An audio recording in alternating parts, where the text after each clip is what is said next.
Tonight I broke up with my boyfriend because he kept joking about unaliving me, but when he told his brother I should say my permanent goodbyes, I knew I was done.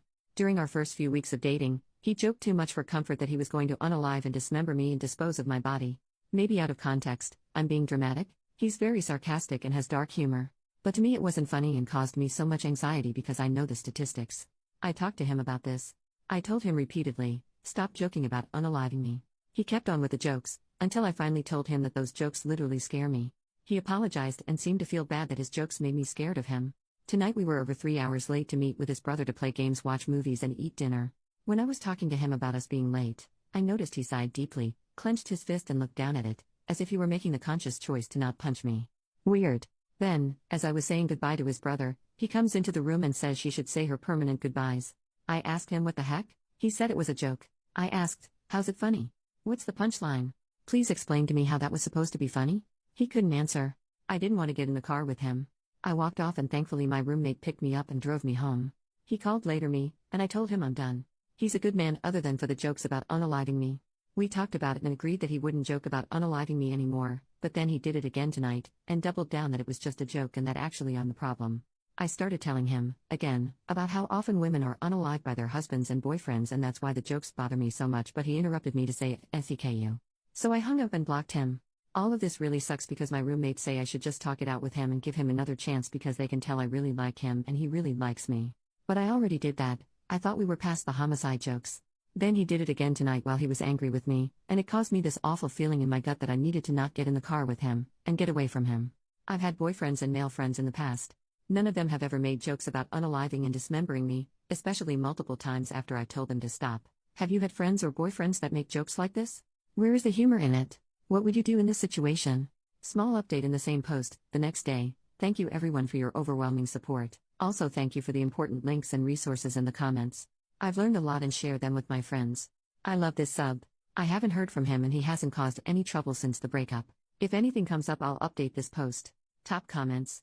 Commenter number 1. When I was a teenager I would go driving around country roads and around our smallish town with male buddies from school. I'm a woman, and one night my really good friend thought it was a good idea to make a joke about chopping me up with an axe. I got really terrified because it was just an overwhelming and scary thing to hear and I started to cry. The immediate regret was obvious in my friend's eyes and he genuinely looked mortified for having scared me so bad. He started apologizing and saying it was such a stupid joke and reassured me. In the moments after making his stupid attempt at humor and seeing the impact it had, he felt remorse and wanted to correct his behavior. Your ex did not do this, or if he did, he immediately repeated the scary behavior again anyways. My friend never made a joke like that again. Men who actually care about us will respond empathetically to our fear response and will want to do whatever it takes to ensure we feel safe around them. Especially if it's as simple as refraining from making dumb jokes. I hope you never have to see this creep again and good for you for sticking up for yourself. Commenter number 2, just remember, there's a lot of unalived women that once said he'd never do that to me. Update, 11 months later. I hope I'm not breaking any subreddit rules by posting an update, but I thought this sub would like this update from all the feedback my original post received and all the messages I read requesting an update. My original post was almost a year ago. Thankfully I have moved across state since then and have not seen him since. The last time I spoke to him, over the phone, I made it very clear several times. Me, you promised you'd stop making jokes about unaliving me, but then you did it again. Me, you realize the greatest threat for women is being unalived by their boyfriends and husbands? They are most likely to be unalived by men they know. All he had to say? Hey OP? FCKU. So I hung up. I ghosted him after that, blocked him on everything and alerted my employer if he showed up that he was a threat. However, he sent me an email in an attempt to. I don't know? I'll leave you to draw conclusions because I really can't make sense of it, but it is pretty long. The email he sent me. Dear OP, spelled with numbers, he got my name wrong multiple times and it became a joke, which is what he refers to here. I don't really know how to go about saying that I am empathetic, as I'm a me-pathetic mess. But I do feel, I can understand, and I have recognized. My actions have consequences. Clearly. I thought I was being reasonable. I gave you time and space. I wasn't sure how long I needed to wait, or if I should just do nothing, but I didn't know you had even blocked me, until today, as I had not called, and only texted that first day, expecting nothing back, yet now I understand. I should have known. I tried to call you tonight though, despite my better judgment. That's when it hit me hard. It's been almost 2 weeks. I know you don't want to be in a relationship with me, but I wanted to end this civilly, I could hope at least. On terms that we both could live on, amicably, or me, since I didn't have a choice. That terrible night was booze-ridden and unfortunately for me, the end of us. I didn't get any chance, but I made my choices, and I was cut out of you, Like the cancer I became, regardless of how much I remember, due to my memories being cut down by Irish whiskey and high haste focused. You ghosted me. Now I know how that feels, as I have done that to others. I deserve this. It's interesting because you mentioned to me that I never had to change my number in my last relationship over 5 years ago, because all I needed to do was block them. Damn, history not only repeats itself, but can be effing ironic. I lost one of my best friends. I lost you. I have been hurting OP. This hurt even more when I realized you don't even want to communicate with me. I would ask why? But I know it's because you hate me, what you think of me, what you think I am. Who likes Andrew Tate? Nobody. I embody that nobody. I am hate. I am Tate. I obviously have a lot of growing up to do. I was not aware of just how much. I do not regret you or the experiences I shared, which were awesome and different than all the treasures I had experienced with another soul.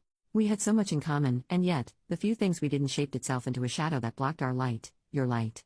I regret not realizing that perhaps, I was just not ready. You are so beautiful and awesome OP, and I hate hurting you in any way, especially since you deserve so much love, and instead I gave you fear.